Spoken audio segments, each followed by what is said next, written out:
We appreciate you being here. And before I ask my first question, I want people here and out there in our TV audience to know this man is a hardcore, long-time, till death do him part Laker fan. This is no Johnny-come-lately bandwagon jumper. This man goes on the road with his Los Angeles Lakers.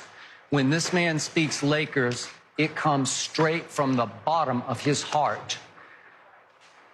Which brings us to what happened Sunday. You were on the road in Detroit when you heard the news. How did it hit you? Still trying to process it. Dear friend of mine, loved his whole transformation, how he became great. You know, when he first got to LA, he wasn't great. He was a kid, and he was learning, and he was making mistakes, and I was a kid at the same time, so it was beautiful watching his story and watching mine, and watching him become a legend, and become a father, and become a mentor, and become a real leader. So it crushed my heart because I knew that he wasn't done. I just spoke with him at Puffy's 50th birthday party, and he was telling me about some of the things that he was working on and where his mind was as far as like being comfortable with retirement and just finding happiness with his daughters and finding that peace with being other than the basketball player. And that just crushed me because to see that, you know, it just hurt. I'm still hurt right now as we speak, Skip. So you were okay that they postponed last night?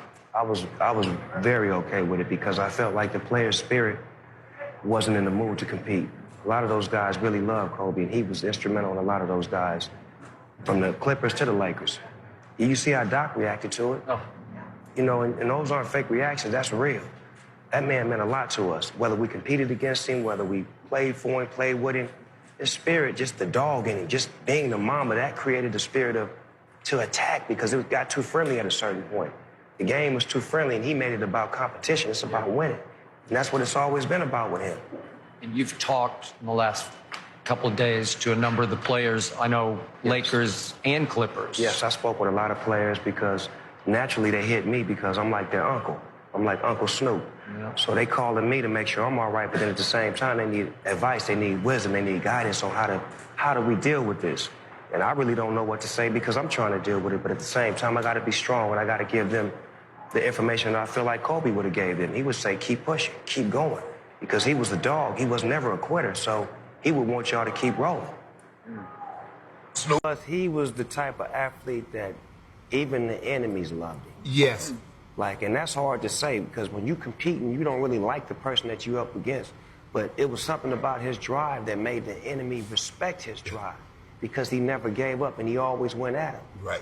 And I'm just so hurt, but I'm so happy that his legacy will live on through people like us, and we putting shows together to keep his name and keep his spirit going in the righteous way. And I think the NBA should change that logo to him. I'm going to speak on it because I feel like Michael Jordan logo is already out there on the shoes. His shoes is everywhere. Yeah, you can't deny the jump that. Man. Yeah, so, and I think Jordan will concede and say, you know what, let my little brother get that because the players right now are more his peers and they look up to him more. Jordan is the generation before that. A lot of them didn't see Jordan like they seen Kobe. So I feel like that would be the proper gesture for the NBA to do to go ahead and make it happen. Jerry West already given the approval, so make it go. Well, if you saw Jerry last night on, what is your early gut feeling on how this will inspire this year's Lakers going forward? It's championship. And I say that for many reasons. I felt like that before this happened, but I just feel like the confirmation from LeBron passing Kobe and his daughter coming to see him at that game where he hugged him and he whispered something in his ear.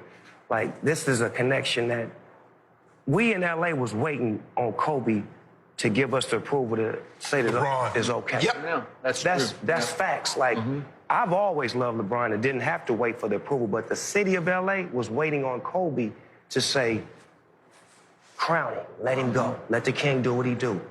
And Kobe did that, and now it's on him to do what he do. LeBron know what the task is at hand.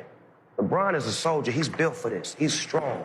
He's got broad shoulders. He can take this, and I think he's going to rally the troops, and we're going to figure this thing out, and we're going to go to the mountaintop. Hey guys, Jenny Taft here from Undisputed. Do not forget to join the official Undisputed fan group on Facebook.